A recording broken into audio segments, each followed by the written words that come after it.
Good evening from Bobblehead Homestead. I am Jeff. Today is Sunday, and you'll see this Monday.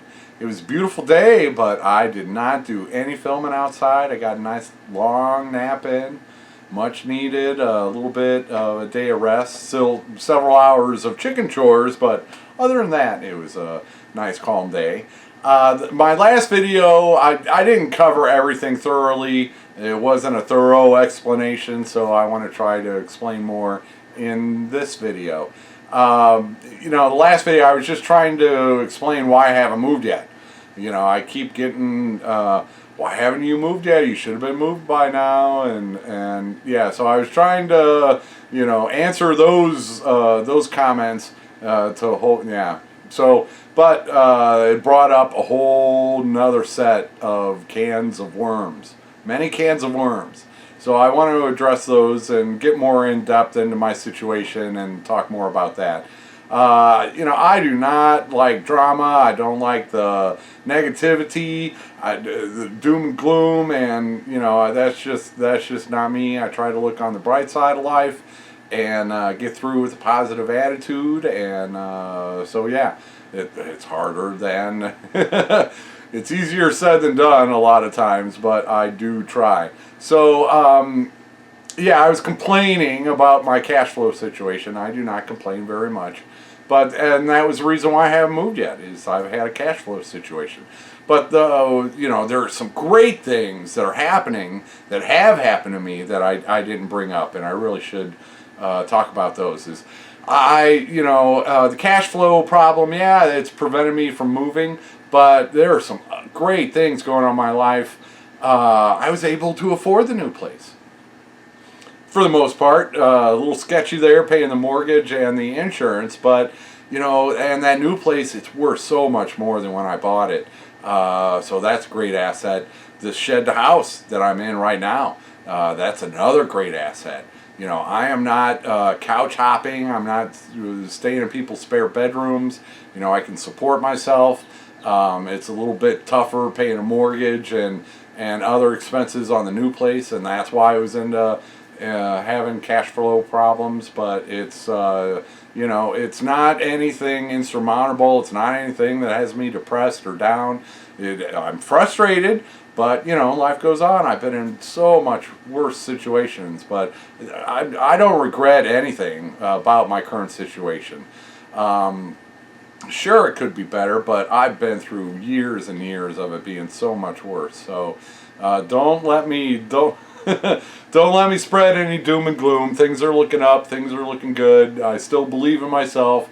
I still believe in my future, and so I want to expand on that in this video. Some of the suggestions. Well, the number one suggestion was I can solve all my problems with Social Security disability. I don't even want to get into it. Actually, I do want to get into it. I could probably talk about an hour on that topic. Social Security disability is not an option. I am not eligible for even 1 penny. I am not eligible for 1 penny of Social Security disability. Not 1 penny. I'll say that again. I am not eligible for even 1 penny of Social Security disability. Doesn't matter how old I am. Doesn't matter that I have Parkinson's disease. It doesn't matter what state I am in. I am not eligible, and I'll get into that in another video if you really want to hear it. But Social Security disability is not a new idea to me. I was diagnosed when I was 35. I am 51 right now. When I had to stop working when I was 37 years old, I couldn't manage 40-hour weeks anymore. First thing I did was look into Social Security disability, and that was what, 14, almost 15 years ago. So I know what I'm talking about when I say I am not eligible for 1 penny of Social Security disability. If you don't pay into it, you're not eligible. Ask any teacher from a state who has their own teacher pension program. They are not eligible for 1 penny of Social Security. Yeah. All right. Let's hopefully put that out of the way. I've been getting that suggestion for 15 years now. Oh, it'll solve all your problems. This government program will solve all your problems. It doesn't work like that. I'm sorry it doesn't work like that. I tried changing that, but yeah, it is what it is. All right, moving on. Other suggestions to solve my cash flow problem would be to sell. I need to sell my current place, and I already have. The land is already sold. My next door neighbor, Bulldozer Man, wants the land. He owns all the land around it. He helped me out with bulldozers and tractors, and just he wants it. I want him to have it. So that's already been sold. It's a done deal. I'm not going to renege on that deal and try to get more money out of it. So yeah, it's already taken care of and sold, and it helped me buy the new place. So selling this land is not an option for more money unless I were to renege on the deal. And I only paid $5,000 for this land.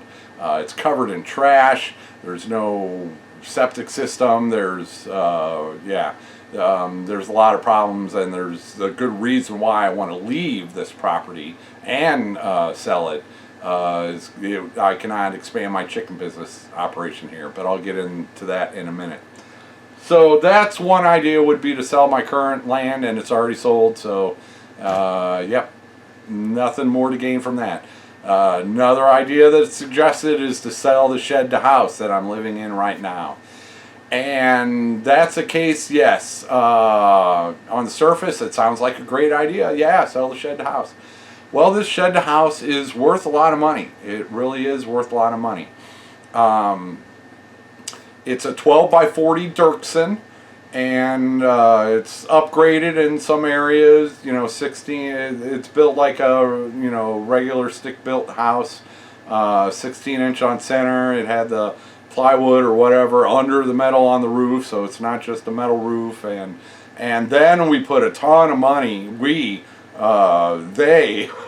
wasn't my money, but insulation and walls and the ceiling and electricity and plumbing and the flooring and the kitchen, and so this is, if I were to go out and try to recreate this shed to house, it'd probably be $35,000. Maybe under 30 if someone or me did all the work themselves. But if you have to hire things, electricity and stuff like that you don't know, somebody would spend $35,000 trying to recreate this shed to house. So that is a great asset for me. So why don't I sell it and get $35,000? Well, here's the deal. A bank will not give you a loan on a shed to house. So you can't go borrow money from a bank to pay for a shed to house. If you had collateral to put up or something like that, you might get away with it, but yeah. So somebody who wanted to buy this is going to have to pay cash. They're not going to get a loan from the bank. They're going to have to pay cash. The people that are in the market for cheap housing typically don't have $30,000 lying around. If somebody were to offer me $30,000 in cash, I'd be tempted to sell it. I would be tempted to sell the shed to house, but I don't think you or anyone else out there is going to find someone that would be willing to pay $30,000 in cash for this shed to house. Now, I might be able to sell it for cash, but it would probably be closer to $15,000 that I would be able to get.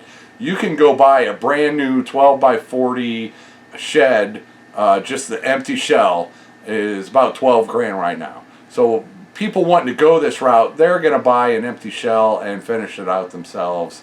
And there's just not going to be a lot of people out there that have the cash on hand to buy it, and that would like how it's laid out and all that stuff. So as far as selling the shed house, it's much, much, much easier said than done. I could maybe do a owner finance where they're having to pay me a payment every month until they pay it off, but I don't want to do that. If I wanted to sell it, I want my cash, and so that I can, that doesn't do me any good to get $500 a month or whatever. Yeah, that helps me a little bit each month, but it doesn't give me a big cash flow. So that's why selling the shed to house really isn't a good option, and I have future plans for the shed to house anyway. There were other suggestions that I sell the new place to solve my cash flow problems. And that's another example that I didn't bring up in the last video, is that the new place is a great asset for me. It is worth probably double what I owe on it right now. Not what I paid for it, but what I owe on it right now. If I were to finish it and get it move-in ready, you know, finish the shower, finish the kitchen, finish the electricity, fix the HVAC and the well and the sand filter. If I were to do all that, clean it up, get it move-in ready, I could. It's probably worth double what I paid for it, unless I were to give a good friend a discount. I'd give a good friend a discount. But so if I were to sell it, yeah, that's a great asset for me. That, you know, that could be 10, 20 grand. That's a lot of money. So, of course I have thought about that. Of course I have thought about that a lot, especially when I was worried about not being able to pay the mortgage and the insurance. You have to pay both of those, and I did not expect the insurance to be as much as it is. But so I've had to think about that, think about selling the new place. If I can't pay the mortgage, well, then they're going to foreclose on it, take ownership, and sell it themselves, and they'll make all the profit. So if it was looking like I couldn't make my mortgage payments, it would have been better off for me to sell it before it got foreclosed on, so I got the profits from the increase in value. But yeah, just in that short time since I've owned it, not even a year and a half, the market has gone just through the roof. And it is, and all of the work that's been done, all of the people that came out for my birthday, you know, they helped increase the value of that property. It's probably worth double. It's probably worth double.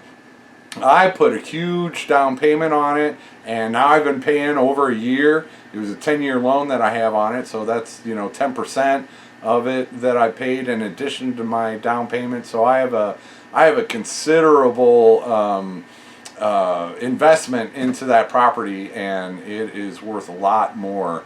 So I could cash in on it and sell that new place. But here's my dilemma with selling that new place is I want to expand my chicken business as fast as I can, and I'll get into that a little bit later. I want to expand my chicken business as fast as I can. I cannot do that at my current place. My current place, you know, filled with trash. It will not pass federal inspection and certification program. I have no septic system. That would be thousands of bucks right up front. Just and then all the so my current place, it's just not realistic at all for me to be able to expand my chicken business here. And by expanding my chicken business, what I'm talking about is being able to sell outside of the state of Arkansas.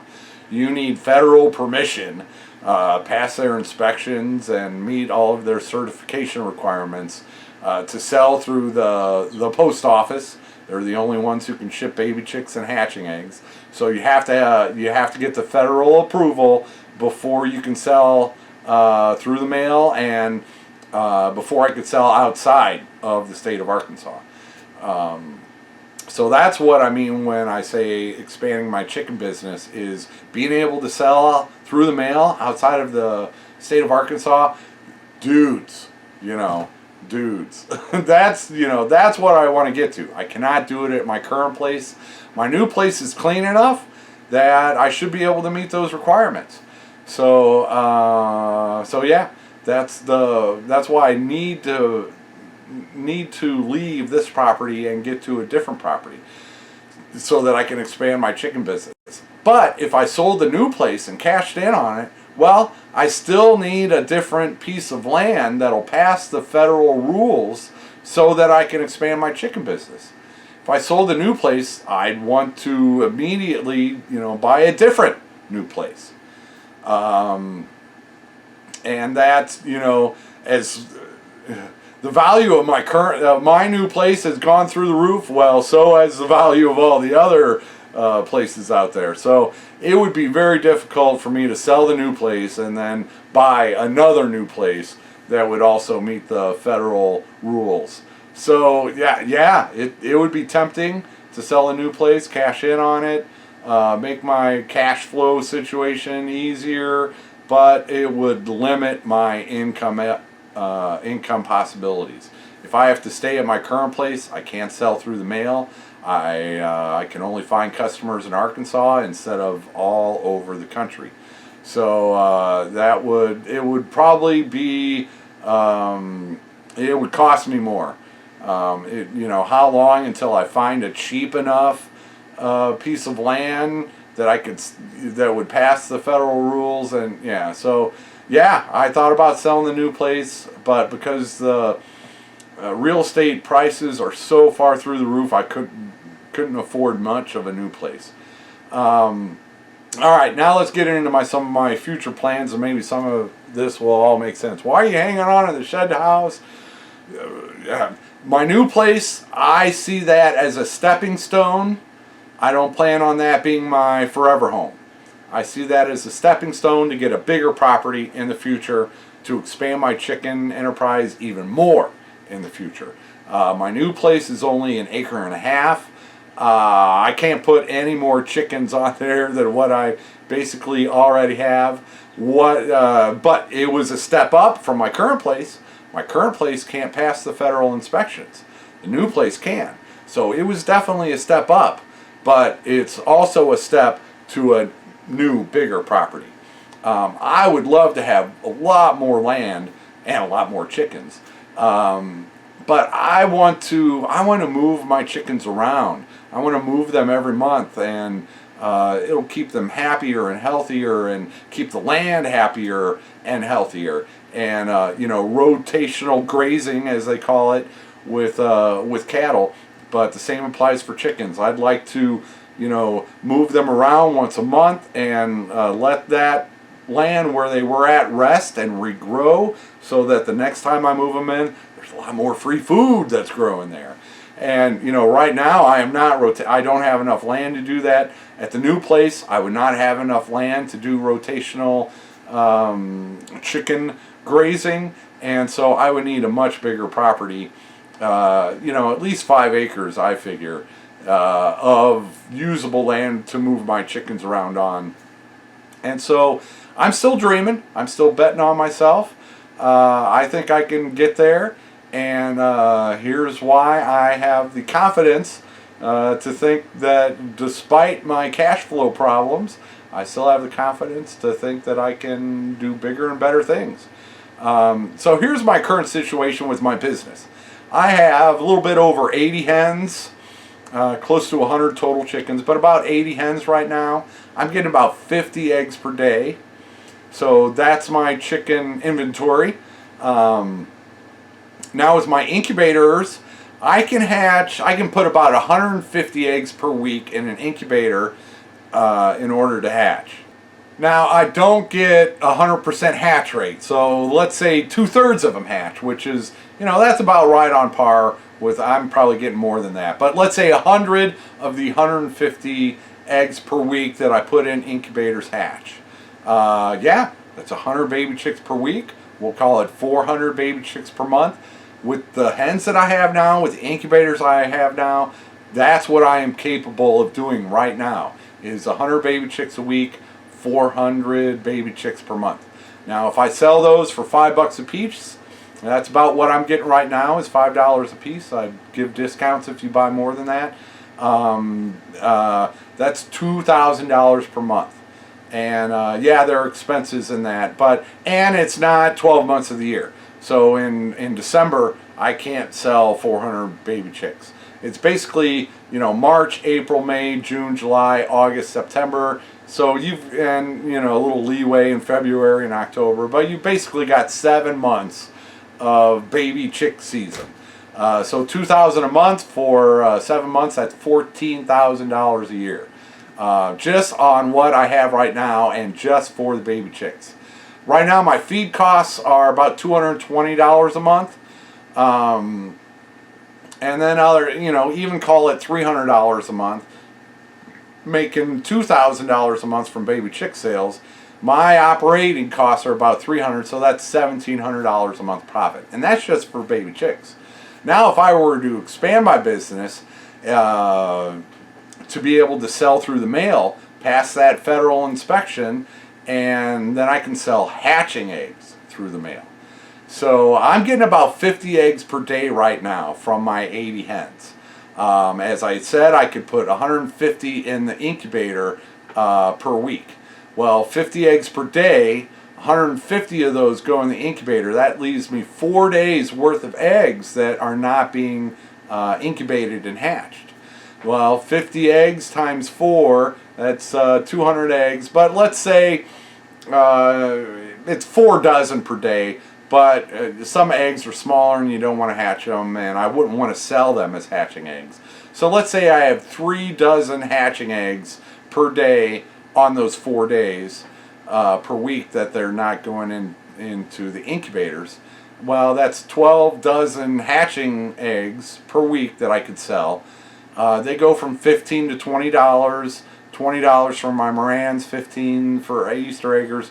Let's just say it's $15 per dozen for hatching eggs. So that's $45 per day times 4 days per week. That's $180 in hatching eggs per week.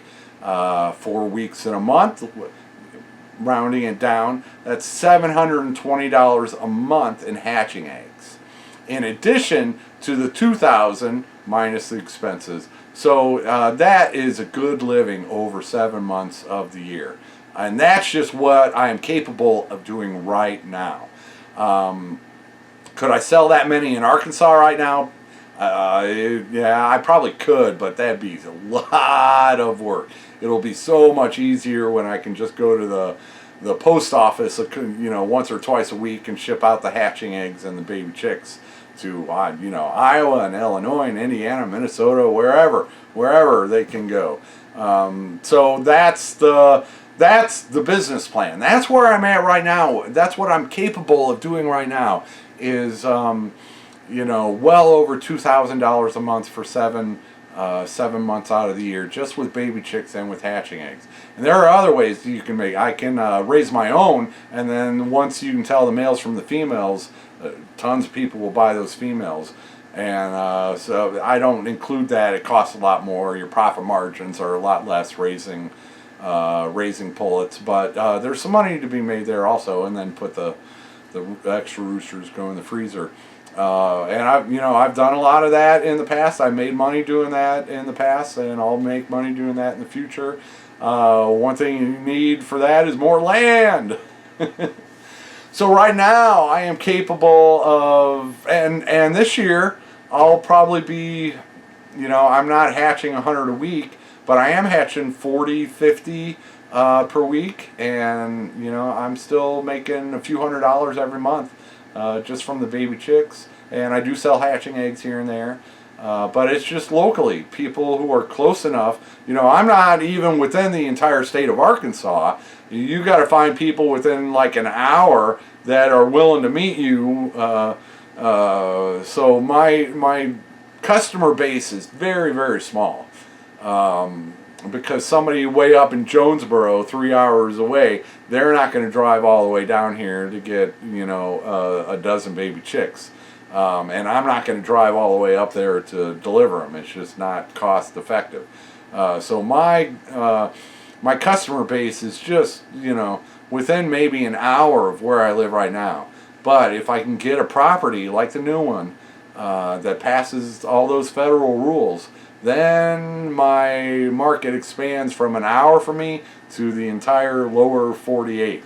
I don't know if you can ship them to Alaska or Hawaii. I'm assuming not. But the other 47 states around here, it would be a big enough market for me. And one thing is, during the pandemic, the backyard chicken movement has exploded. I know Murray McMurray has done, they're one of the bigger operations, one of the bigger hatcheries. And last year they were talking about the boom in business. They were doing 250,000 baby chicks per month, and that's just one of the big hatcheries. And there are dozen other ones, and those are the big ones. And through my experiences, a lot of Facebook groups I'm in is one thing is, I get suggestions a lot on business opportunities. You should do this and grow this and sell this, and And one of the first things I always ask is, okay, if you think that's a good idea, point me to somebody else who is doing that is successful doing that. And I can do that with baby chicks. There are a lot of small breeders similar to me. They've probably been doing it longer than me. But there are a lot of smaller breeders like me who are making a decent living doing exactly what I want to do. There are other people out there having success at what I want to do. So that helps boost my confidence. The growth in backyard chickens has boosted my confidence. My own abilities, I've been learning for 4 years. So, you know, I think I can get that. Well, if I'm getting 50 eggs a day from me, what if I had 200 hens or 300 hens? You can see the expansion possibilities, and the market is there for the baby chicks. Now that might change in the future. They're trying to use this avian flu to scare people away from, you know, being self-sustainable right now. That's a whole other video I can get into. But the demand for baby chicks is there. There's a huge market. If I could sell, you know, 2,000, 5,000 baby chicks a month, I think I can get there.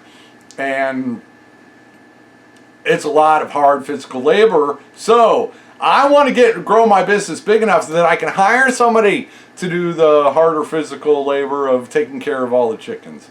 And I would pay them well. I'd pay them more than I pay myself.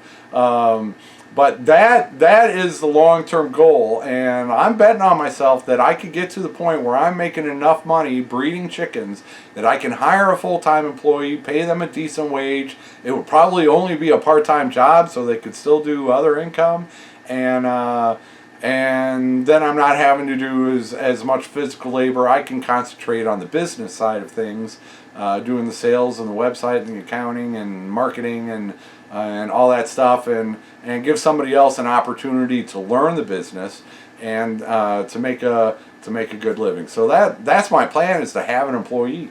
And hey, why can't I become as big as Murray McMurray someday? Well, yeah, they've been doing it for 100 years. And I'm not counting on getting that big, but you know, they're doing 250,000 a month. If I can do 5,000 a month, I think it is entirely possible, and that's what I'm shooting for.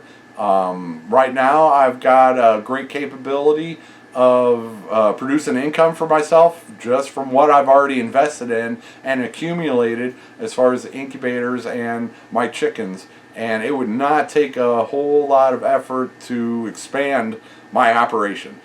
Buy more incubators, hatch more chickens and raise them, and I can expand and hatch even more eggs. And so yeah, that's kind of the grand plan, and I think I can get there. I'm still confident. Yeah, I'm having a cash flow problem, but I've got some great assets. Well, the other thing is with the new place, it's a clean property, so I can probably pass all of those federal rules so that I can sell outside of the state of Arkansas and through the mail. But the new place did not have internet. When I bought it, I immediately signed up for Starlink.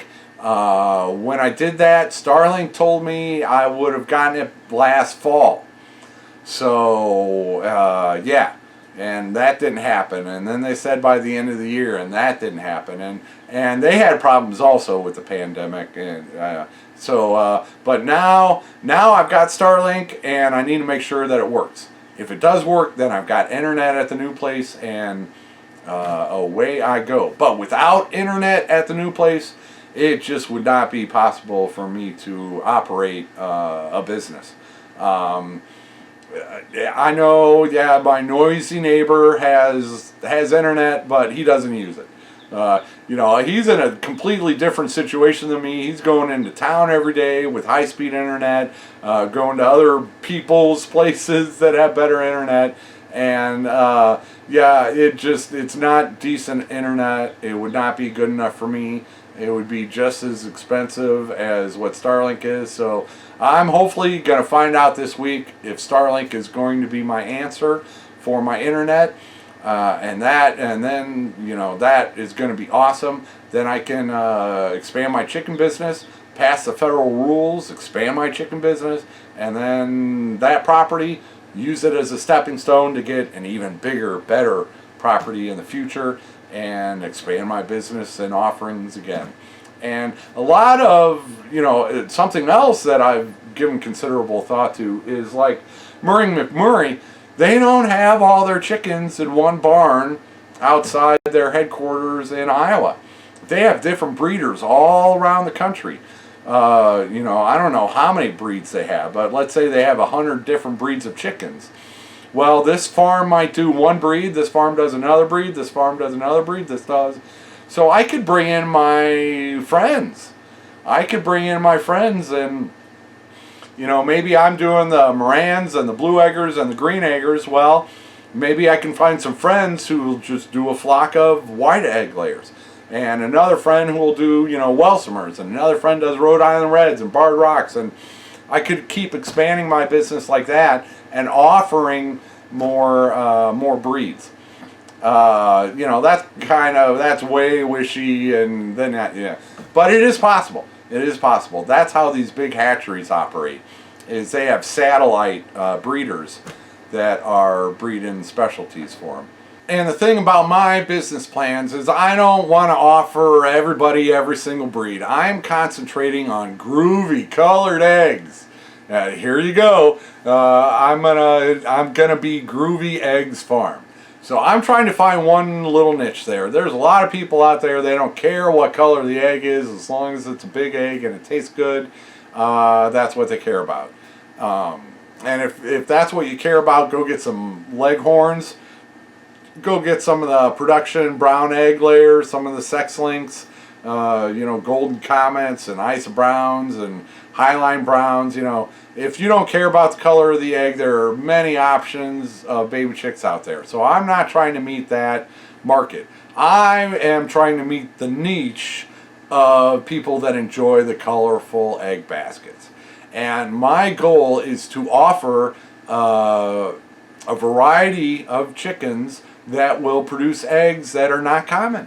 I'd like to get a white egg breed, but yeah, if you want blue eggs or light green eggs or dark green eggs or olive eggs or speckled medium brown eggs or really dark brown eggs, the kind of things you don't see in the grocery store, and you like having a variety flock, I want you to be able to come to me to get all of your colorful egg layers. So instead of my customers having to go here for blue eggs and here for green and here for Morans and here for Welsumers, they can come to me and get a rainbow color of eggs. So Groovy Eggs Farm. I might even expand it out into ducks. There are some ducks that lay some really cool eggs. But I would like to have if you want a white layer, and that way you can get, not everybody, people in suburbs, they can't have more than like 6 hens. So I would like for them to be able to order a blue egg, a light green, a medium green, a dark green, a medium brown, and a really dark brown. And there you go. They got 6 different hens that lay 6 different colored eggs, and they'll be happy with going out and checking their eggs every day. So that's the goal of my business, is to offer a colorful egg basket and for them to be able to get it all in one place instead of trying to patch it together themselves. They can get the groovy colored eggs that you don't see in grocery markets from me. So yeah, that's my plan as far as the chicken breeding operations. My plans for Groovy Eggs Farm. And I think I can get there. And while I'm spilling the beans, I might as well talk about something else that I am planning on doing, and that is I'm planning on writing a book. I've told all my friends about it already, and I should have kept my mouth shut, but I didn't. But yes, I am planning on writing a book. I've already started writing a book. I was up to 22 pages. I don't know how that would translate in how many pages in a book, but 22 pages in a word processor. And I edited that back down to 14 pages. All right, what is the book about? How to breed olive eggers. There is no book out there on how to breed olive eggers. When I started learning all this stuff, I had to get a piece of information from here and there, and you have to piece together all of this information from all kinds of different sources because there is no book on how to breed olive eggers. They're not really a book on how to breed Easter eggers, and I can cover that also. So I was hoping to have that book done this year, but I kind of lost my confidence because if I'm going to be writing a book on how to breed olive eggers, I should have bred some olive eggers myself. And I'm still experimenting. It's not as easy as take a blue egg layer and a brown egg layer and you get green. Well, it is that easy, but to get the really dark greens, you have to know which breeds, and there's a lot involved. And I've only bred one of my hens lays a dark enough green egg that I would consider it to be olive. The other ones that I was hoping would lay olive eggs, they're laying a little bit lighter of green. So I kind of lost some of my confidence because I've only bred one hen so far who lays the really dark greens. But I'll get there. I'll keep trying. And then I would love to have tons of visuals in the book, tons of pictures of the eggs, pictures of the chickens. Okay, what you want to use these blue egg breeds to create olive eggers. Well, what do they look like? Let's show pictures of them. You want to use these brown egg breeds, Morans and Welsumers, and here's what those chickens look like. And then I want to give like family tree charts to explain how the grandparents produce the kids, and then the kids produce grandkids, and what color eggs are those grandkids going to lay if you do this and that. And so I'd like to have charts and family trees to show how the parents pass along the egg color genetics to their offspring. And just go thoroughly into what breeds you can use, what those breeds look like, tips and tricks. Roosters don't lay eggs, so what kind of egg color genetics do they have? How can you tell, and how can you test them to see what they, and so there's a lot involved. I think I can get it to 100 pages with a ton of photos and some charts and graphs. And that's not a book that's going to sell 1 million copies. It's just not going to sell 1 million copies. But could it sell 10,000 copies? Yeah, I think it could. I am in some Facebook groups. One of them, Olive Eggers. I think there's like 12,000 members on that group, and there are other groups, colorful egg baskets, and and they all have thousands of people. And there is no book out there. And I'm in these groups, and there is a lot of bad information that has been spread on how to breed olive eggers. And there's a lot of people asking the same questions over. New people join the group once a week, and you get the same questions, and the next week the same questions. And there's no one source for people to go to learn all this stuff. And having a book, I think that would be a great idea. Now, once the book's done, well, hey, why not a educational movie on how to breed olive eggers, and that could be another income source. But so I won't sell 1 million. Maybe I can sell 10,000. Then maybe I can sell 200-300 a year until somebody writes a better book than I did. And now that I'm putting it out there, somebody's probably gonna beat me to it, and it'll all be my fault, but that's okay. I'm sharing my dreams anyway. I've got a good chunk of it done, and good luck to them. And I've only been, a lot of this is fresh in my brain. I've just been learning the past few years, and a lot of times the best teachers are the people who just learned it for themselves. And so I'm going into this not pretending to be an expert or the know-it-all, but I'm going into this as somebody who has just learned it for themselves, and I know what the people who are trying to learn it are going through. So I think there'll be enough of a demand for a very nice, colorful book on how to breed olive eggers, how to breed Easter eggers for that matter.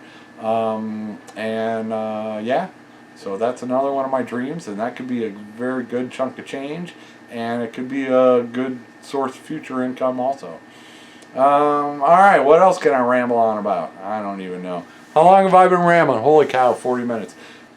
For somebody who doesn't like talking about himself, I sure did do a lot of talking about myself right there. But I think some of you will appreciate this. A lot of you have invested so much into me and helped me get to where I am. I'm on the cusp of having a very nice chicken breeding operation going. I went over all that on what I'm capable of doing right now, and that's thanks to people investing in me so that I could invest in myself and invest in my future income. And so yeah, there we go. Those are my hopes and dreams for the future. That's why I don't want to sell this shed house. I want to move it to a bigger, better property in the future. That's why I don't want to sell the new place, because I need that as a springboard so I can get to a bigger, better property in the future. And I'm confident that I can do it. And because I've come a long way already, I'm hatching this week. Yeah, I've got some hatching right now. This week I'm doing 2 batches. So I have some hatching right now. And in fact, I've rambled enough.